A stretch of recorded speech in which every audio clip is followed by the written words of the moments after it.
జగన్మోహన్ రెడ్డి అధికారంలోకి వచ్చిన మొదటి సంవత్సరంలో తను ప్రామిస్ చేసిన నవరత్నాల్లో దాదాపు అన్నీ కూడా స్టార్ట్ అయిపోయినాయి. అంటే రైతుకు సంబంధించిన పథకం తర్వాత ఏడాది ఇస్తామన్నప్పటికి కూడా ముందు ఏడాది ఇచ్చేశారు. ఒక్క పెన్షన్ పథకం మాత్రం ప్రతి సంవత్సరం రూ. 250 పెంచుకుంటూ వెళ్ళారు. దాదాపు మిగతా పథకాలన్నీ కూడా వెంటనే స్టార్ట్ అయిపోయినాయి. ఆ టైంలో సంవత్సరానికి 45,000 నుంచి 65,000 కోట్ల రూపాయలు సంక్షేమ పథకాల కింద ఖర్చు పెట్టింది జగన్మోహన్ రెడ్డి ప్రభుత్వం. అయితే ఇప్పుడు కూటమి ప్రభుత్వం స్టార్ట్ అయినాక సంక్షేమ పథకాలు, సూపర్ సిక్స్ ఇచ్చిన హామీలు మొత్తంలో కూడా ఒక పెన్షన్ పథకం వెంటనే రూ. 1000 పెంచేసి అమలు చేశారు తప్ప మిగతా పథకాలు ఏమీ కూడా అమలు కావడం లేదు.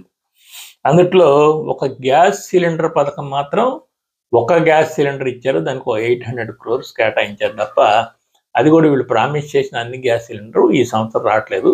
మిగతా ఆయన కూడా నెక్స్ట్ ఇయర్ అన్నారు. అంటే ఈ సంవత్సరం దాదాపు అన్ని పథకాలు నీళ్ళని అర్థం. దాంతో అమ్మఒడి తల్లికి వందనం అనేది వచ్చే ఏడాది నుంచి పెడతామని చెప్పేసి క్యాబినెట్ డెసిషన్ తీసుకున్నారు. అయితే ఈ ఏడాది లేనట్లే. ఈ పథకం ఇంట్లో ఎంతమంది ఉంటే అంతమందికి ఇస్తామని చెప్పారు. అది ఎంతవరకు ఇస్తారు లేదా ఒక్కరికే ఇస్తారనే క్లారిటీ కూడా ఇంకా ఈ పథకంలో లేదు. ఫీజు రీయింబర్స్మెంట్, విద్యా దీవెన ఇంతవరకు దీని మీద క్యాబినెట్లో ఎలాంటి డెసిషన్ తీసుకోలేదు. ఈ డెసిషన్ లేకపోవటం వల్ల హాల్ టికెట్ల దగ్గర కూడా ఇంకా ఒక గందరగోళం నెలకొని ఉంది. తర్వాత నిరుద్యోగ భృతి, దాని గురించి ఇంతవరకు ఎవరు ఊసలేదు, దాని గురించి ఎవరు ప్రస్తావన కూడా చేయట్లేదు నిరుద్యోగ భృతికి సంబంధించి. తర్వాత మహిళలకు నెలకు 1,500, ఇది బాగా వైరల్ అయిన వీడియోలు కూడా ఉన్నాయి. ఇంట్లో ఎంతమంది ఉంటే అంత 1,500, నీకు 1,500 ఇట్లా ఏదో రామానాయుడు వ్యాఖ్యానాలు కొన్ని వైరల్ కూడా అయినాయి. దానికి సంబంధించి ఈ నెక్స్ట్ పక్కకి వెళ్ళిపోయింది. ఇక గ్యాస్ సిలిండర్ మాత్రమే 800 crores కేటాయించారు తప్ప మిగతా పథకాలన్నీ ఏమీ స్టార్ట్ కాలేదు ఈ ఏడాది మాత్రం. అయితే అంతకుముందు 45,000 నుంచి 65,000 కోట్ల రూపాయలు ఖర్చు అయ్యేది. కేవలం 800 కోట్ల రూపాయల గ్యాస్ సిలిండర్ తప్ప మరి దేనికి కేటాయించలేదు. కానీ అప్పులు మాత్రం ఇప్పుడు నవంబర్ ఎండింగ్కే మొత్తం బడ్జెట్లో 65,000 కోట్ల రూపాయలు అప్పులు చేయాలని నిర్ణయించుకుంది. నవంబర్ ఎండింగ్కే 68,000 కోట్ల రూపాయలు అప్పులు చేయాలని నిర్ణయించుకున్నారు.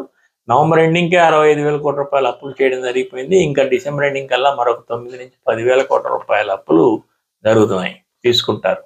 అప్పులు యథాతథంగా ఉన్నాయి. ఖర్చు మాత్రం 45,000 నుంచి 60,000 కోట్ల అయ్యే సంక్షేమ పథకాలకు సంబంధించిన ఖర్చు మాత్రం అవ్వలేదు. జిఎస్టీ వసూళ్లు దారుణంగా పతనం అయిపోయినాయి. మొత్తం ఈ పథకాలన్నీ అమలు చేయాలా లేదా, ఈ పథకాల్లో ఏది అమలు చేయాలి, ఏది అమలు చేయకూడదు, ఏది అమలు చేయకపోతే ప్రజలు ఆగ్రహంతో ఉంటారు, ఏది అమలు చేస్తే ప్రజలకి నిజంగా సంతృప్తి కలుగుతుందనే విషయం కూడా కూటమి ప్రభుత్వానికి స్పష్టత లేదు. అందుకని ఏదన్నా ఒక రిపోర్ట్ తీసుకొని ప్రజల నుంచి ఒక ఫీడ్బ్యాక్ తీసుకొని ముందుకెళ్లాలనే ఆలోచన కూడా ప్రభుత్వం దగ్గర ఉన్నట్టుంది. టోటల్గా పథకాల విషయంలో కూటమి ప్రభుత్వం ఒక కన్ఫ్యూషన్లో ఉందని చెప్పొచ్చు.